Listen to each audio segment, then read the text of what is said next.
Bonjour à tous, c'est toujours le frère Zouloula dans l'émission dans les révélations cachées de la parole du Dieu véritable.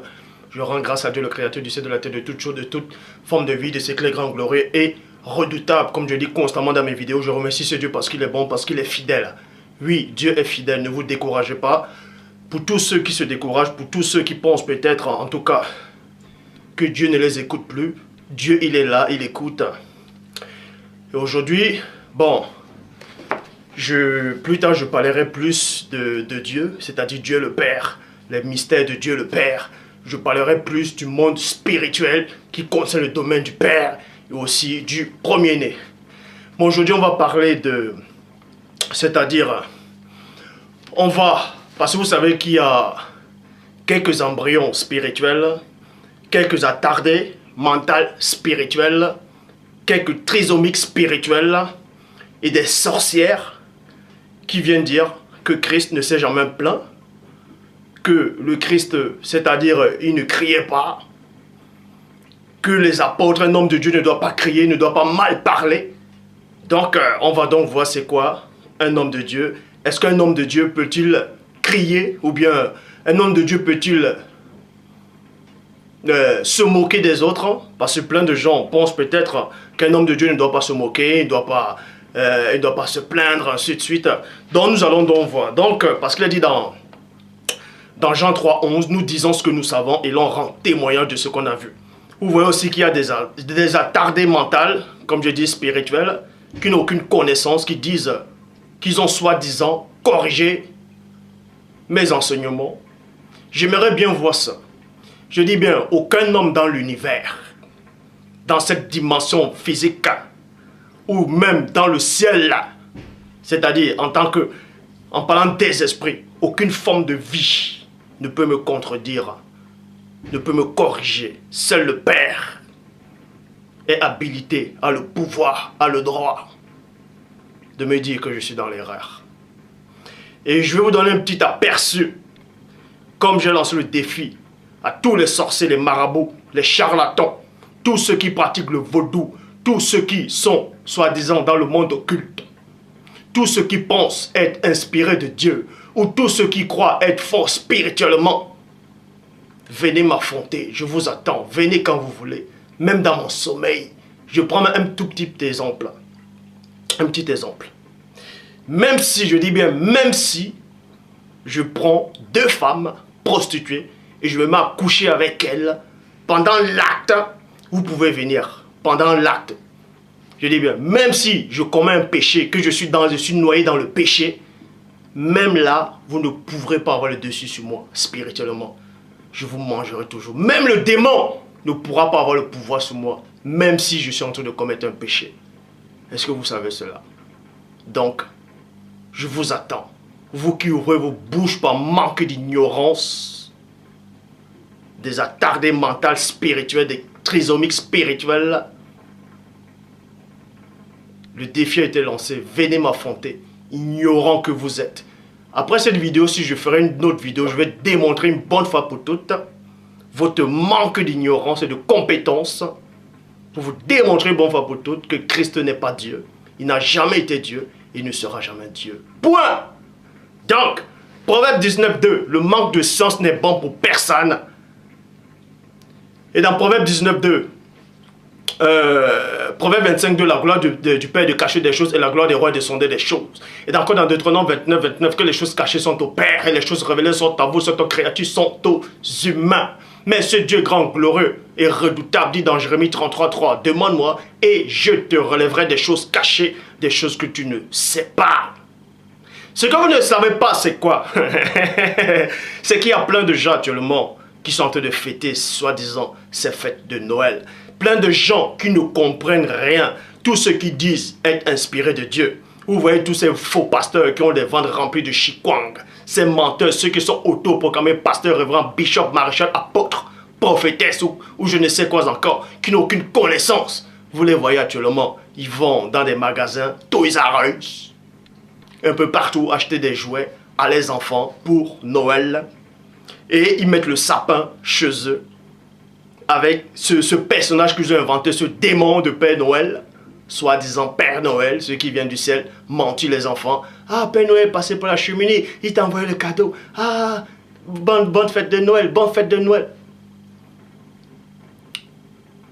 Ils fêtent Noël et ils viennent étaler les fausses connaissances en disant Dieu les a envoyés pour contredire le véritable envoyé du Père lui-même. Réglez d'abord votre histoire avec Noël. Sachez d'abord c'est quoi l'esprit de Noël. Qu'est-ce qui alimente cet esprit-là diabolique occulte? Avant de venir ouvrir vos Bibles de manque de connaissances, vous venez prêcher des hérésies. Donc, on va corriger déjà une petite sorcière de Néphilim qui dit que Christ ne s'est pas plaint, qu'un homme de Dieu ne doit pas crier, un homme de Dieu ne doit pas mal parler. Pour ça, on va aller dans Actes des Apôtres, chapitre 23, versets 3 à 5, qui dit « Alors Paul lui dit, 2 points, c'est toi que Dieu va frapper, virgule, muraille blanchie. Tu sièges pour me juger conformément à la loi et tu violes la loi en donnant comme frappe. » Ceux qui étaient prêts de lui dire 2 points. Tu insultes le grand prêtre de Dieu, point d'interrogation. Dans d'autres versions, on dit tu insultes le grand souverain sacrificateur de Dieu. Donc, Paul de Tarse ici, il a mis l'accent, il a fait comprendre à ce prêtre-là, à ce souverain sacrificateur, qu'il était un sépulcre, c'est-à-dire une muraille blanchie. Et les gens qui étaient à côté de ce prêtre et ceux qui étaient auprès de Paul ont fait comprendre à Paul que mais tu es en train d'insulter, tu as insulté le prêtre de Dieu, tu as insulté le souverain sacrificateur. Paul répondit 2 points, frère, je ne savais pas que c'était le grand prêtre, point. Mais Paul ici dit qu'il ne savait pas. Donc vous allez comprendre que Paul ne s'est pas excusé en disant qu'effectivement c'est vrai, j'ai insulté. Non. Eux, ils ont compris en fait que Paul a insulté. De même que des attardés mentaux spirituels actuellement, qui ne comprennent pas le message, plutôt, disent que celui que le Père a envoyé insulte, manque de respect, il parle mal, il a un mauvais vocabulaire. Mais c'est la même chose qu'ils ont reproché à Paul de Tarse ici, qui était rempli du Saint-Esprit que les apôtres authentiques ont reçu dans Jean 20, 22. Et Paul il dit, le Paul dont vous connaissez dit souvent, soyez mes imitateurs comme je le suis en Christ. Et Paul dit ici là, muraille blanchie. Ils ont fait comprendre à Paul que tu as insulté. Paul répondit, frère, je ne savais pas que c'était le grand prêtre de Dieu. Bon, pourquoi le Saint-Esprit n'a pas révélé à Paul que, en fait, que cet homme-là, c'était le grand prêtre de Dieu? Et effectivement, Paul savait que c'était un grand prêtre de Dieu pour les hommes, mais devant Dieu, cet homme-là n'était pas un prêtre de Dieu. C'est pour ça que Paul a dit, je ne savais pas qu'il était un prêtre de Dieu, un grand prêtre de Dieu. En fait, Paul se moquait même encore d'eux quand il a donné cette réponse-là. En effet, il est écrit, tu ne parleras pas mal du chef de ton peuple. Donc, Matthieu chapitre 23, verset 27 dit, malheur à vous, scribes et pharisiens hypocrites, parce que vous ressemblez à des sépulcres blanchis. Le Christ a dit aussi sépulcre blanchi. Et Paul lui avait dit muraille blanchie. Et Christ dit sépulcre blanchi. Qui paraissent beaux, pas dehors, mais qui au-dedans sont pleins d'ossements de mort et de toutes sortes de pourriture. Vous voyez? Donc, Christ aussi a insulté alors?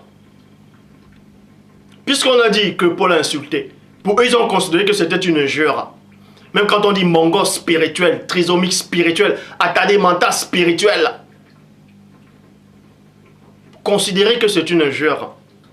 Donc, Christ aussi a insulté. Or, 1 Pierre 2, 22 à 23 dit, il n'a pas commis de péché, aucun péché, et on n'a pas trouvé de ruse dans sa bouche. On l'insultait et il n'a pas insulté. Dans 1 Pierre 2, 22 à 23 vous dit ici que Christ n'a jamais insulté. Christ n'a pas insulté. Or, Pour les pharisiens, Christ les a insultés. Pour Paul aussi, pour les autres soi-disant prêtres de Dieu, Paul les a insultés. Donc, ce que vous considérez comme une injure n'est pas une injure devant Dieu. C'est parce que vous êtes ignorant. Et sépulcre blanchi, c'est quoi? Ça veut dire mort spirituelle. C'est une métaphore en fait. Sépulcre, une sépulcre, c'est quoi? C'est un tombeau. Vous voyez? Muraille blanchie. En fait, ce sont des morts spirituelles. Ce sont des morts, des cadavres spirituels. Et vous tous là, qui ne connaissez rien, tous là, c'est-à-dire qui viennent accepter ce faux Christ blanc aux yeux bleus, vous êtes des cadavres spirituels, vous êtes des sépulcres blanchis, des murailles blanchies. Je vous dis, vous êtes des sépulcres blanchis. Allez vous plaindre à qui vous voulez, allez vous plaindre à Dieu, Dieu ne vous écoutera pas. Car le Dieu que vous adorez là, c'est un faux Dieu.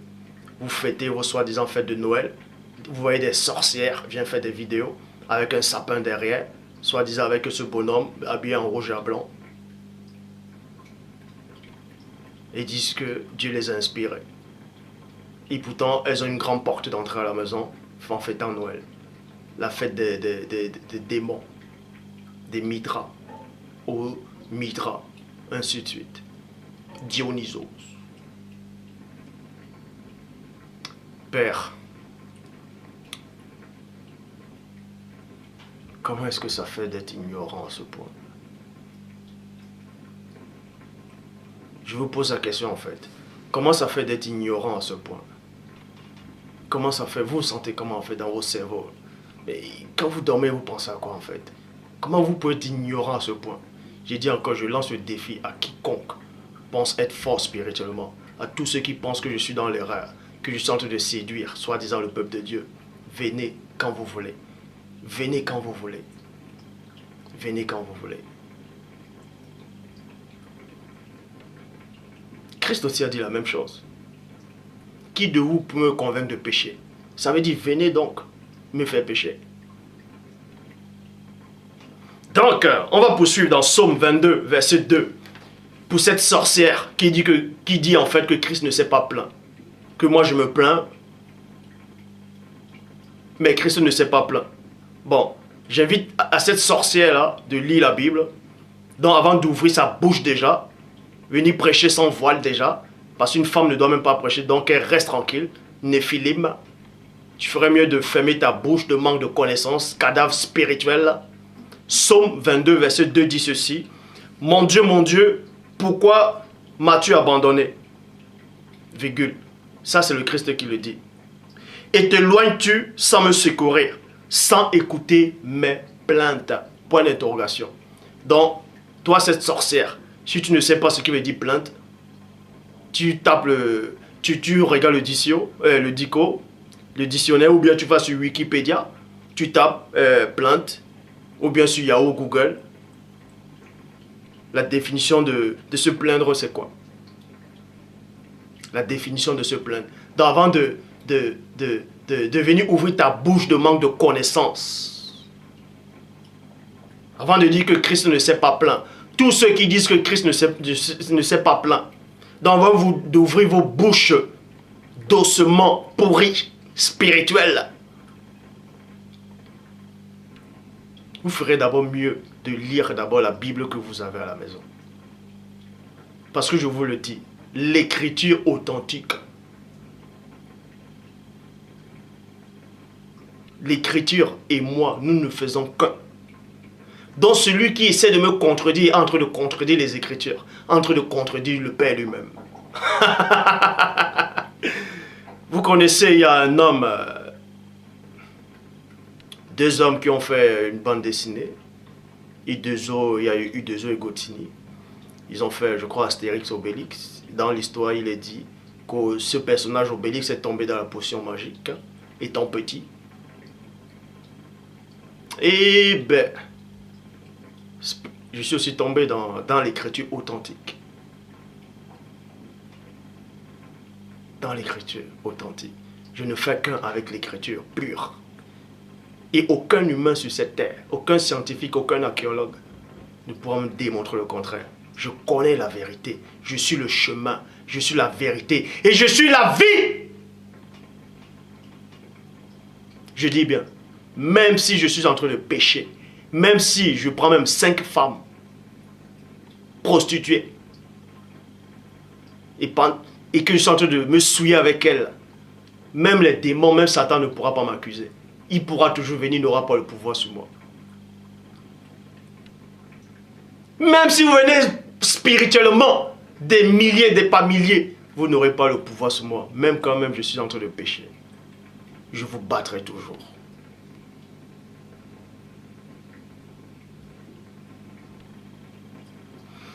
Donc on vous montre ici là, que Christ s'est plaint. Christ s'est plaint. Il a pleuré, il a crié, il a ressenti la douleur, il a ressenti la peur, il s'est plaint. Il accusait même les autres. À chaque fois quand il parlait, quand il annonçait une bonne nouvelle, il accusait les autres en même temps.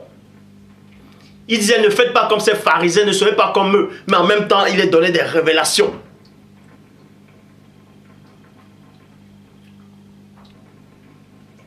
Donc, on vous montre ici que Christ s'est plaint.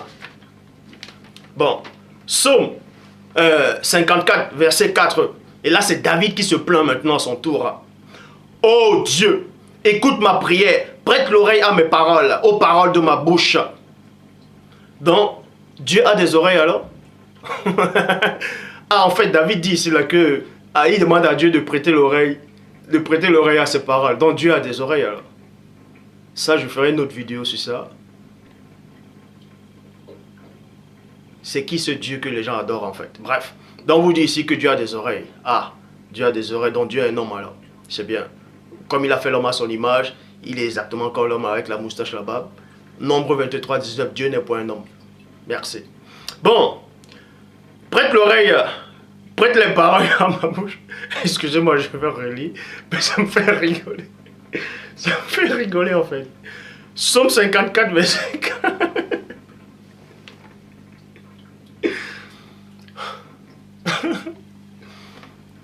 Ah. Psaume 54, verset 4 dit: ô Dieu, écoute ma prière, prête l'oreille aux paroles de ma bouche, prête l'oreille aux paroles de ma bouche, car des étrangers se sont levés contre moi, virgule. Des hommes violents en veulent à ma vie. Là, David, il s'est plaint. David se plaignait tout le temps. Alors, mais puisqu'on vous dit aussi que Dieu avait trouvé un homme selon son cœur, que c'était David un homme selon son cœur, alors, il se plaignait tout le temps, non? Ah, David disait même, efface les noms dans ton livre de vie, fais en sorte qu'ils ne soient pas sauvés.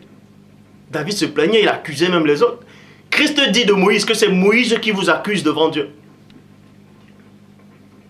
Vous ne pigez pas en fait ce que ça veut dire? Cela prouve que plein de ceux qui viennent enseigner ne comprennent pas la révélation. Ne comprennent rien en fait. Certains disent qu'ils ont corrigé mes enseignements. Juste parce qu'ils n'acceptent pas mes enseignements, ils donnent leur opinion à eux et ça sonne peut-être bien dans les petits cerveaux humains. Ils disent qu'ils ont corrigé mes enseignements. Je dis encore, aucun humain sur cette terre, aucun scientifique, aucun archéologue, aucun soi-disant pasteur, apôtre, révérend, peu importe les noms que vous vous donnez, ne peut corriger mes enseignements. Aucune personne sur cette terre ne peut me corriger. Ne peut corriger l'enseignement que je sors. Je dis bien aucun nom, aucune entité. Je suis l'écriture. Je suis l'écriture qui n'a pas été modifiée. Et on veut me modifier avec vos fausses écritures, vos faux archéologues, vos faux bibles que vous avez là, qui ont été déjà troqués. Et je viens revendiquer ce qui est mien.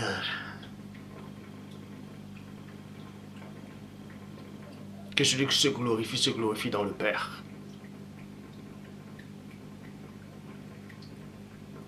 Donc, je dis bien à tous ces sorciers, ces démons, peu importe la différents degrés de votre puissance dans le monde occulte, venez m'affronter, même quand je dors. Même quand je dors. J'aimerais bien savoir où est-ce que vous allez passer. Ça, j'aimerais bien le savoir. J'aimerais bien voir où est-ce que vous allez passer. Si Dieu a permis que Satan touche Job, je ne suis pas Job. Si Dieu a permis que certains prophètes, on puisse les déstabiliser, que Satan puisse avoir un peu, les déstabiliser un petit moment, c'est-à-dire David a incité à faire en sorte que David fasse, Satan fasse en sorte que David fasse de dénombrement. Je ne suis pas David, moi. Christ dit, vous allez voir ceux qui, soi-disant, habitent dans des palais, qui ont de la sagesse. Mais je vous le dis, il y a ici plus que Salomon.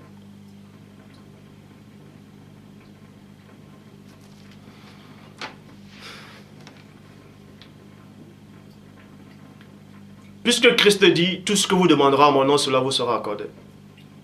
Demandez donc qu'il me frappe là. Et ça, j'aimerais bien voir. Ça, j'aimerais bien le voir. Heureusement pour vous, je ne suis pas comme David en fait.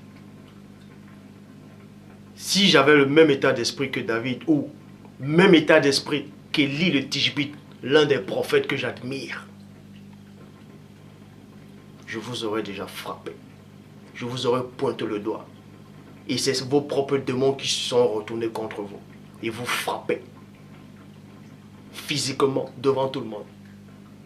Mais j'ai les mêmes sentiments que Christ. Je ne suis pas venu accuser. Je suis venu ramener au Père. C'est une grâce pour vous. Que je n'ai pas le même état d'esprit que certains prophètes de l'Ancienne Alliance. Mais, il y a quand même un mais. Proverbe. Donc, maintenant, je vais aller dans l'enseignement. On va aller plus en détail maintenant. On va aller plus en détail. Donc, vous devez savoir ici là que Christ s'est plaint. Christ s'est plaint. Il se plaignait. Il a même pris le fouet. Il attache le fouet. Il a renversé les trucs du temple en disant que les gens étaient en train de vendre. Il les a, donc pour eux, Christ a mal fait. Mais pour Dieu, Christ a bien fait. Certes, David ici s'est plaint. Il accusait même les autres, que Dieu les punisse, que Dieu ne les pardonne pas. Vous voyez? Maintenant, Moïse, comme vous voyez, j'ai envoyé deux petites vidéos là déjà, où Moïse a-t-il existé, tout ça là. Ça, je ferai une vidéo spéciale sur Moïse. Mais pour l'instant, dans Nombre 11, verset 12 dit, et c'est-à-dire, et c'est moi, est-ce moi qui a conçu, c'est-à-dire, est-ce moi qui a accouché tout ce peuple, ou l'ai-je engendré, que tu me dises, porte-le dans ton sein, comme une nourrice porte un enfant qui tète, jusqu'au pays que tu as promis par serment à ses pères. Point d'interrogation. Donc Moïse aussi s'est plaint. Il s'est plaint que lui, il marche selon Dieu. Et le peuple n'écoutait pas. Le peuple était toujours dans le désordre. Moïse, à un moment, ça le fatiguait. Il se plaignait. Maintenant, il dit, mais attends, est-ce que ce sont mes enfants? Est-ce que c'est moi qui les ai créés? Est-ce que c'est moi qui les ai engendrés? Moïse s'est plaint. Donc tous les prophètes se sont plaints. Donc arrêtez de dire que les hommes de Dieu ne doivent pas se plaindre, que les hommes de Dieu ne peuvent pas avoir des vocabulaires durs. Un vocabulaire, c'est quoi? Ce que vous pensez être des injures ne sont pas des injures devant Dieu. Pour ça, on va bien vérifier. Job, chapitre 10, verset 1. Mon âme est dégoûtée de la vie. Je donnerai tout. Non, je donnerai cours à cause. Ah, non, plutôt, je vais relire. Job, chapitre 10, au verset 1. Mon âme est dégoûtée de la vie.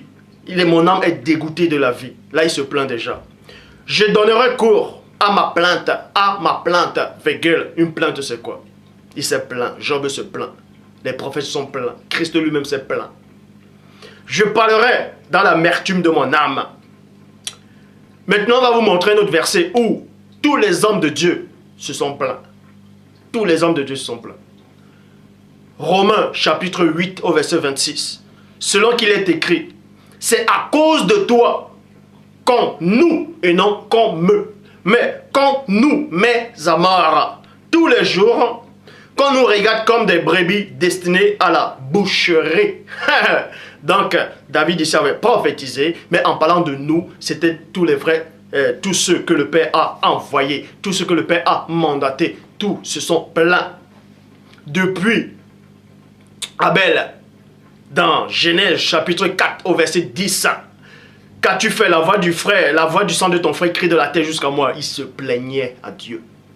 Donc tout homme de Dieu se plaint. Donc je ne vois pas cette doctrine où des sorcières qui n'ont même pas de foulard, de voile, elles viennent prêcher. Des Mongols spirituels qui fêtent Noël avec le sapin derrière, viennent oser essayer de parler de Dieu. Un Dieu qu'elle ne connaît même pas. Un Dieu qu'elle ne connaît même pas. Que Christ ne s'est pas plaint. En fait, c'est votre faux Christ qui ne se plaint pas en fait. Mais en tout cas, mon Christ à moi, il s'est plaint. Parce qu'il était homme sur la terre. Il s'est plaint. Donc, maintenant, vous pouvez peut-être penser que je me moque beaucoup de gens. Qu'un homme de Dieu se moque, qu'un homme de Dieu ne doit pas se moquer, parce qu'il est écrit dans Psaume 1.1. C'est-à-dire, vous allez lire, mais dans Psaume 1.1, il est dit qu'un homme, c'est-à-dire heureux l'homme qui ne s'assoit pas en compagnie des moqueurs. Des moqueurs. Et je dis encore, vous n'avez aucune connaissance. Vous êtes des ignorants, vous êtes des sépulcres. Vous êtes des sépulcres blanchis. Vous êtes des cadavres spirituels. Je me moque de vous. Or, Psaume 1.1 dit qu'on ne doit pas se moquer. Mais moi, je me moque de vous. Vous avez dit que j'ai péché. Proverbe, chapitre 1, verset 22. Stupide. Stupide. Jusqu'à quand aimerez-vous la stupidité? Et jusqu'à quand les moqueurs prendront-ils plaisir à la moquerie? Et les insensés haïront-ils la connaissance? On s'adresse à vous ici. Là. 1 Roi 18, 27. À midi, virgule, Élie, oh, Élie le Tishbi, se moqua d'eux, virgule. Élie se moqua d'eux. Bon. On vous dit qu'Élie s'est moqué des prophètes de Baal. Moi aussi, je me moque de vous. Or, Psaume 1.1 dit qu'il ne faut pas s'asseoir à la présence des moqueurs. Donc, il ne faut pas aussi...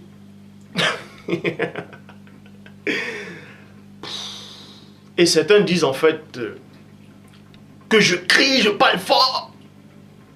Proverbe 1, 20. La sagesse crie dans les rues, elle élève la voix dans les lieux publics. Donc si vous ne connaissez pas les Écritures, vous restez tranquille. Je suis l'Écriture et vous ne me connaissez pas. C'est pour ça que j'aurai toujours l'avantage sur vous. Parce que vous n'êtes pas moi. On vous a vomi. Donc, 1 Roi 18, 27 dit qu'Élie s'est moqué. Est-ce que c'était un péché qu'elle s'est moquée? Non. Proverbe 3, 34 dit quoi? Il, en parlant de Dieu lui-même, il se moque des moqueurs. On vous dit que Dieu se moque des moqueurs.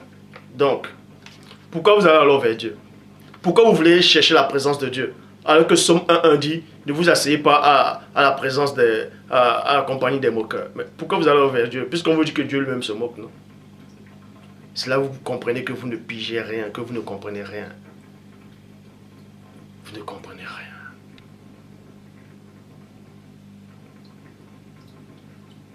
Vous êtes là devant vos sapins, en train de fêter ce soi-disant Noël.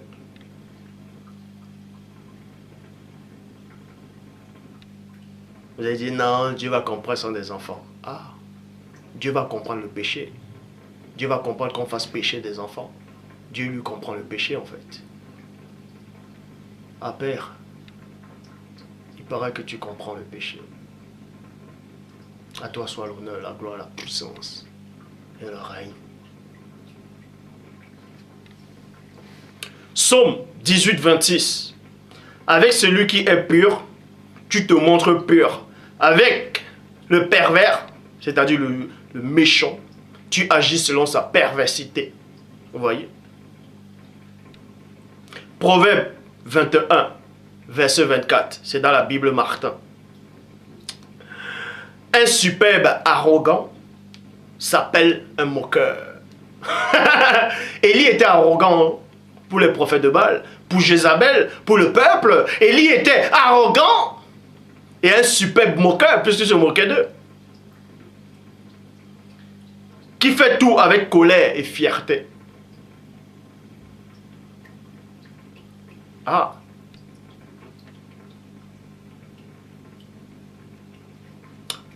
Maintenant, on va aller dans Jean, chapitre 6, verset 60, qui dit, après l'avoir entendu beaucoup de ses disciples dire, cette parole est dure, qui peut l'écouter? Bible du semeur, ce langage est bien difficile à accepter.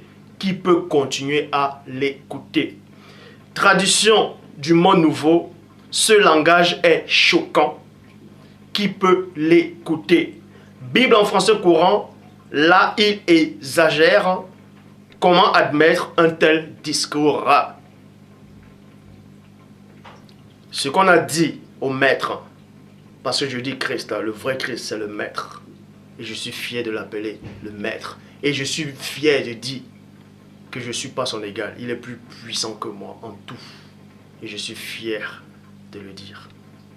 Ce qu'ils ont fait au premier-né, aux frères aînés, aux maîtres, ils le feront aussi à tous ceux qui viendront du Père. Vous trouvez mes propos durs? On l'a dit au Christ. Vous trouvez mes propos choquants? On l'a dit exactement ça à Christ.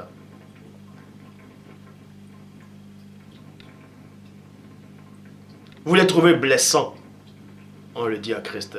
Vous dites peut-être que dans les propos, on manque de tact. On a dit la même chose à Christ. Vous trouvez peut-être que je me plains? Christ se plaint. Donc celui qui m'accuse, accuse le vrai Christ aussi. La prochaine vidéo, je vais vous démontrer une bonne fois pour toutes que je suis l'écriture, en vous démontrant que Christ n'est pas Dieu. Il n'a jamais été Dieu, il ne sera jamais Dieu. Et c'est sorti dans sa... Et je vous le dis, c'est sorti de sa bouche. C'est sorti de sa bouche. Et même dans les Écritures, Christ n'est pas Dieu. Donc quand il dit, celui qui m'a vu a vu le Père, vous avez mal compris. Et d'autres ignorants, mentaux, spirituels, qui n'ont aucune connaissance, prennent l'exemple en disant que Christ a deux identités en tant que père et fils. Et ils prennent des exemples que même un enfant de la... c'est pas du... que même un enfant qui ne va pas à l'école ne prendra même pas d'exemple. En voulant expliquer ces hérésies. Vous voyez, ces gens disent que Christ est comme Superman. C'est-à-dire, Dieu représente Superman et Clark Kent représente le Christ. Donc, c'est une seule même personne qui a deux identités. Mais j'aimerais dire à ces ignorants qui donnent ces genres d'arguments que vous êtes tellement ignorants que vous ne comprenez même pas que vous venez de vous étaler encore publiquement. Et tous ceux qui vous suivent aussi sont aussi des ignorants parce qu'eux-mêmes ne voient même pas cette ignominie qui sort de vos bouches. Ces gens qui disent que Christ est Dieu, disent que Dieu c'est Superman et Christ est Clark Kent. Mais la vraie histoire en fait dit que Clark Kent avait une femme qui se nommait Lois Lane. Or la Bible nulle part ne dit que Christ a eu des enfants, que Christ a eu une femme. Or l'histoire de Clark Kent, soi-disant vous prenez pour Christ, a eu des enfants. Et il était même un menteur. Clark Kent était un menteur. Puisqu'il disait qu'il n'était pas Superman. Il disait qu'il n'était pas Superman. Or, Christ n'a jamais menti. Et de deux, maintenant on va aller sur Superman, ce dont vous dites que c'est Dieu le Père, que c'est une métaphore. Superman était limité. Or, mon Dieu à moi n'est pas limité. Superman était faible, mon Dieu à moi n'est pas faible. Superman, en fait, il avait peur de la kryptonite. Dieu n'a peur de rien. Superman ne pouvait pas voir à travers le métal. Dieu lui voit tout. Donc, cela prouve encore ton ignorance. Esprit d'insuffisance. Viens quand tu veux, je t'attends. Je vous attends tous. Venez par milliers. Vous allez apprendre que toute chose est relative.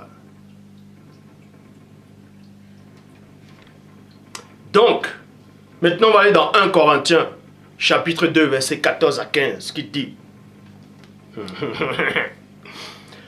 mais l'homme animal ne reçoit pas les choses de l'Esprit de Dieu, car elles sont une folie pour lui. Et il ne peut les connaître, parce que c'est spirituellement qu'on en juge. L'homme spirituel, au contraire, juge de tout. Et il est lui-même jugé par personne. Moi, je juge de tout. Et je suis jugé par personne. car je suis un homme spirituel. Ouais. Donc, cette vidéo aussi, c'était l'échantillon en fait, pour le message qui doit venir, pour démontrer que Christ n'est pas Dieu, n'a jamais été Dieu, il ne sera jamais Dieu. Et c'est là que vous allez voir la différence entre celui qui fusionne avec la parole et celui qui croit que Dieu l'a envoyé. Entre celui qui a assisté à toutes choses ou celui qui vient de naître sur cette terre. Entre celui qui a vu le commencement et la fin et celui qui essaie d'imaginer. Ceci, que Dieu vous garde. Que Dieu soit glorifié, qu'il soit magnifié, qu'il soit exalté. Et je parlerai aussi par rapport à la résurrection. Sur la résurrection. Oui, je parlerai de la résurrection. Parce que Paul dit, comment les morts viennent-ils, comment on ressuscite tout ça là. Comment est-ce qu'on ressuscite? Je parlerai de ça aussi. Parce que Christ a ressuscité. Il a dit à Thomas, mets ton doigt dans le trou. C'est-à-dire que quand Christ a ressuscité, il avait toujours des blessures sur lui. Non. Christ a fait en sorte que ça ressorte pour que Thomas puisse croire. Parce que même sur le chemin de Maïs, il n'avait pas ça. On ne l'avait pas reconnu. Bref, ça c'est une parenthèse. Que Dieu soit loué.